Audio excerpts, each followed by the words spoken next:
जल्दी से आपको लेकर चलती हूँ। हमारे सहयोगी नीरज पांडे बीजेपी मुख्यालय से इस वक्त हमारे साथ मौजूद हैं। नीरज, बीजेपी की तरफ से अगर देखा जाए तो चुनाव को लेकर तैयारियां पहले से ही शुरू कर दी गई। उम्मीदवारों के नाम की दो लिस्टें सामने आ चुकी हैं। ऐसे में वो सबसे बड़ा मुद्दा जिसको लेकर बीजेपी जनता के बीच जाएगी, मोदी की गारंटी।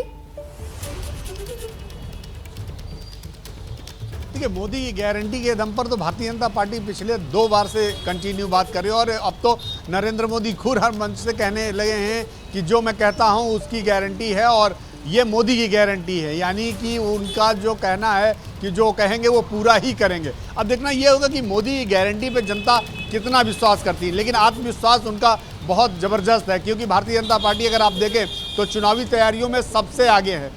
267 सीटें अब तक भारतीय जनता पार्टी ने रिलीज कर दी हैं। 2 लिस्ट उनकी सामने आ चुकी है।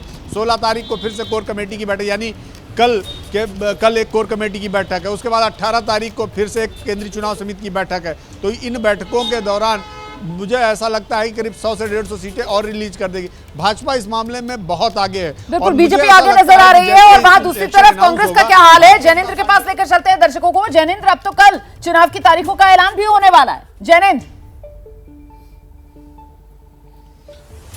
बिल्कुल, और कल ही मुंबई में राहुल गांधी की जो भारत जोड़ो यात्रा है उसका समापन भी है और 17 तारीख को इंडिया गठबंधन की एक बड़ी रैली है। अगर हम टिकटॉक की बात करें तो कांग्रेस पार्टी ने भी 80 से ज्यादा सीटों पर उम्मीदवारों का ऐलान कर दिया है और जो बची हुई तमाम सीटें हैं उसको लेकर के अंदर खाने स्क्रीनिंग कमेटियों की बैठक अलग अलग राज्यों की जो है वो चल रही है। कई पूरी भी हो चुकी है। अगली जो केंद्रीय चुनाव समिति की बैठक है कांग्रेस की वो 19 तारीख को है। तो जो बची हुई सीटें हैं उसका ऐलान भी जल्द करने की तैयारी है। कांग्रेस को अब भरोसा है, अगर बीजेपी को मोदी की गारंटियों पर भरोसा है तो कांग्रेस जो है वो बड़े बड़े वादे कांग्रेस पार्टी ने किए हैं। युवाओं के लिए 30 लाख सरकारी नौकरियों में तत्काल भर्ती का वादा किया है। कल महिलाओं के लिए रवाना किया कि गरीब महिलाओं को 1 लाख रुपया सालाना कांग्रेस पार्टी देगी। किसानों के लिए एमएसपी कानून का वादा किया गया है।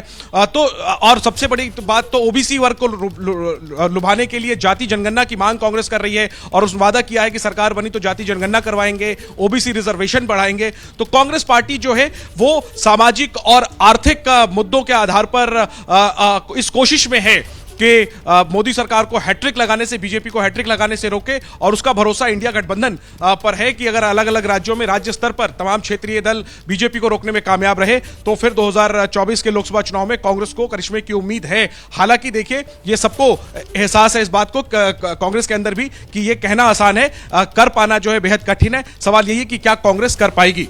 रोमाना, बिल्कुल रहिए मेरे साथ, मैं लौटूंगी आपके पास। जल्दी से एक क्विक रिएक्शन लेते हैं। स्टूडियो में हमारे साथ जो वरिष्ठ पत्रकारों का पैनल मौजूद है, कुर्बान साहब से शुरुआत करेंगे चुनाव आयोग के सामने। लेकिन कुर्बान साहब, सबसे बड़ी चुनौती यही होगी कि पिछली बार जो 67% वोटिंग परसेंटेज था उसको किसी तरीके से बढ़ाया जाए। कुर्बान अली। रोमाना, माफ़ कीजिएगा, आपने पहले मुझे मौका नहीं दिया इलेक्शन बॉन्ड के बारे में। मैं उस पर 10 सेकेंड लूँगा और फिर अपनी राय दूंगा कि ये जो सुप्रीम कोर्ट में अब बात आई है बॉन्ड्स को लेकर के, उसमें ये आज शाम तक खुल जाएगी बात, क्योंकि जो वो नंबर नहीं दिया गया है जिसकी वजह से ये दिक्कत हो रही है कि किसको मिला और किसको नहीं मिला।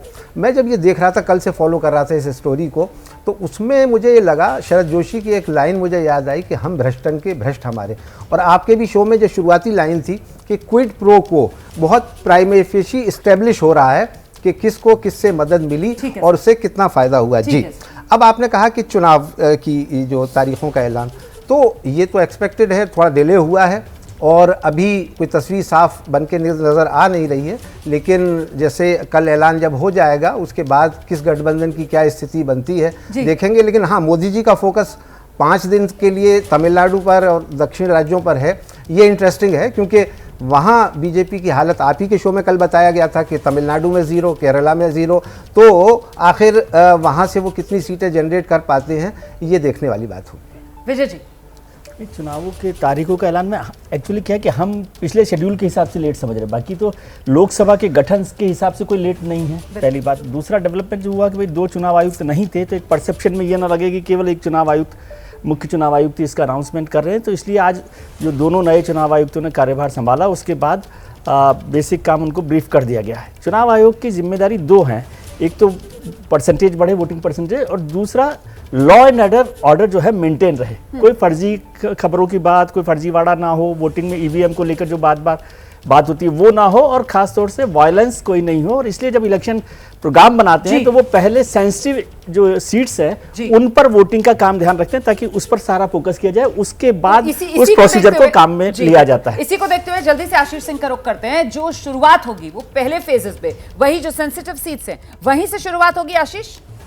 जी हाँ, बिल्कुल बिल्कुल विजय त्रिवेदी जी सही कह रहे हैं कि सबसे बड़ी चुनौती तो चुनाव आयोग के सामने रोमाना इसी बात की है कि किस तरह से ये इंश्योर किया जाए कि जो सेंसिटिव कॉन्स्टिट्यूएंसीज हैं जहाँ पर वोट्स पड़ेंगे, जो पोलिंग बूथ होंगे, वहाँ पर मैनेजमेंट स्मूथ हो। लगातार तो ऑपोजिशन जो है वो आरोप लगाता रहता है मोदी सरकार पर कि आप कनाइवेंस में है, इलेक्शन कमीशन कॉम्प्रोमाइज्ड है, तमाम तरीके से रूलिंग इस्टेब्लिशमेंट को फ़ायदा पहुँचाना, ये सबसे बड़ी चुनौती है उनके सामने। मुझे लगता है कि इसको ध्यान रखना चुनाव आयोग की सबसे बड़ी चुनौती होगी, और इन चीज़ों का वो ख्याल कैसे रखेंगे, कैसे इन क्वेश्चंस को एड्रेस करेंगे। मुझे लगता है बहुत इलेबरेट तरीके से कल अपनी प्रेस कॉन्फ्रेंस में इसका ब्यौरा भी चुनाव आयोग सामने रखेगा।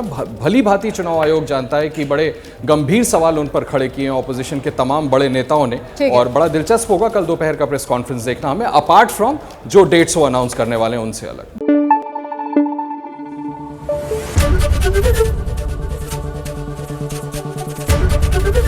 एबीपी न्यूज आपको रखे आगे।